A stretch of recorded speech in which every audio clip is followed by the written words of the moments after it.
morning. I'm on the Mon Brec canal with Stephen Parker. We've hired a narrowboat from Beacon Park Boats and travelled along the canal. We just wanted to speak about our experience. So how have you found it on the Mon Brec canal, Stephen? Well, it's like a dream come true for me, because anyone who knows me will realise I've got absolute love, passion, you call it what you want, about canal since 1984. And just to hire a boat for 7 days, I'll be honest, apart from a bit of boat training with Reedley boating, I've never been on a narrowboat before. So to hire a boat for 7 days, and yeah, I know you get a little tutorial and like handover, but you literally, you know, suddenly you've got the keys to the boat and you're off. You know, and it's been quite an experience, and I've really genuinely enjoyed it. I've come with an open mind, because anyone who follows the writing will know that last May we went to Crick, and that was more like investigating. You know, like you get to go on boats, look around boats, chat to companies, start thinking about everything you might possibly need should you consider that this lifestyle's for you, you know what I mean? And so far I give it the thumbs up, you know what I mean, a big thumbs up. So did you feel that it was good to have the boat training before we came on the canal? Yeah, most definitely. I'll be honest, when I was younger, probably about 20, which would have been 1990, and I'm showing my age, am I saying that, you know what I mean? I used to have like little GRP boats, like a Callum craft, you know what I mean, 17 foot long, absolute wrecks, but I've done them up, got on boat worthy, got a second-hand engine and got off and done Cheshire Ring.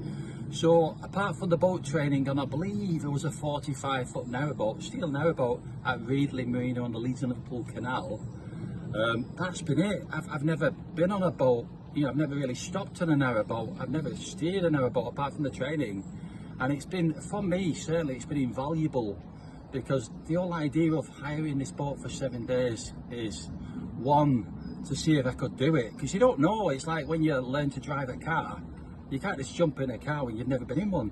So it's kind of the same with a boat. It makes sense to do a bit of training, get a flavour for it, and then hire a boat. It's not just steering the boat, and you've got the bridges and you've got everything that comes along with it, but then you know, you need to tie up, you've got to fill up with your water every day, which we'll talk about that later, but you know, that's a funny one, isn't it? You know, when you're constantly having to look for water, so you could be in shower, couldn't you, start naked and water goes off. But I suppose that'd be quite obnoxious, that actually, when it's like fun, isn't it? But yeah, no, it's certainly an eye-opener. And like you said, I think, are we on day 6 now, Anne? Yes, we are. So yes. Day 6, and I'll be honest, I've absolutely loved it. It's so strange. I must mention though, and I've not done, which I should do, obviously in terms of like boating and where we go from here, we have got a dog called Sam. He's just a bit over 2 years. He's got a posh name. I'm not saying he looks like a collie, you know what I mean, because you know what I mean by a collie. And obviously, you know, he's become part of the family, and you can't just like bin your dog, can you, you know what I mean? So if he hadn't to take into it, it would have made life a bit more difficult for us. We might have just had to like hire boats once a year. But like I did in the previous article, the point of this really is to see if we like it, and I've given it the big thumbs up. And I'm not going to say too much, but let's just say if the right boat come along, narrowboat, you know, preferably 57 foot, but we'll see, you know what I mean, and I was in that position, then I probably would go for it. I can't say more than that, so I'm obviously like convinced by it, aren't I, you know what I mean? And it's like a lifelong passion, a lifelong dream that's finally coming true. And what I've been doing, I've been keeping a bit of a log every day, you know, at the start of the day, during the end of the day, writing down my thoughts and stuff, taking lots of photographs. I mean, Tasha used to do a really good article about this experience, you know, and hopefully you'll like it, you know what I mean, and it might encourage you to go on the Mon Brec, because it's absolutely beautiful, you know, it's a stunning canal. I've had a few issues, but we'll talk about that later, you know, nothing serious, we've not crashed the boat yet anyway. So, is there anything that you found a bit strange about living on a narrowboat?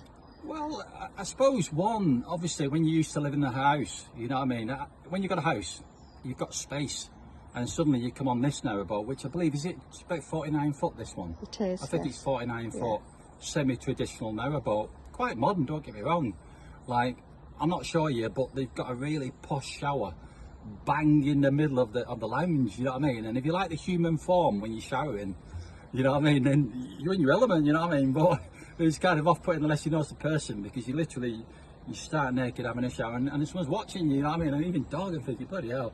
But yeah, you know, it's that's the first thing, you know, I digress.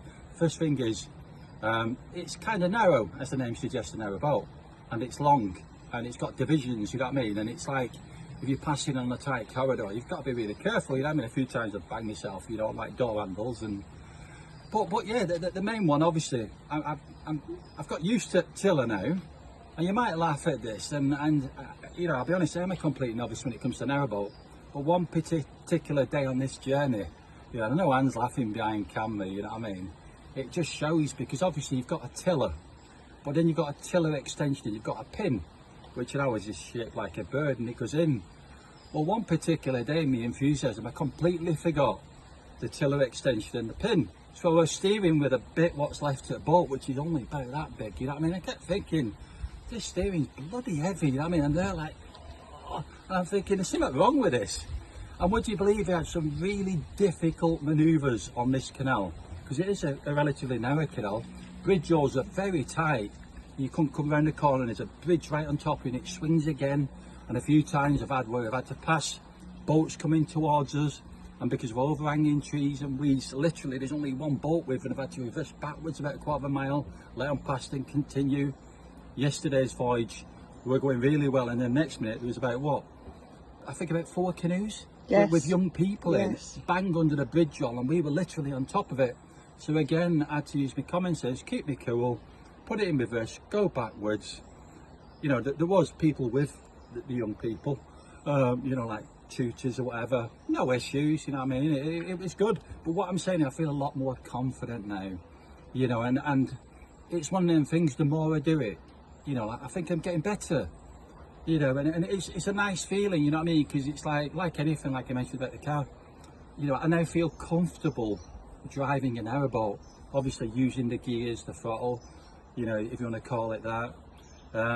So yeah, you know, it really is, it's, you know, this holiday has been quite magical, and all I can say, if you've never been on the Mon Brec canal, you've probably seen the photographs, you've got to go on it, because it's absolutely stunning. And I know it's isolated, but you know, I'd come back and do it next year, you know what I mean? Because really 1 week is not enough, you need 2 weeks if you're going to do the whole canal, because we've probably only done half of it, if that.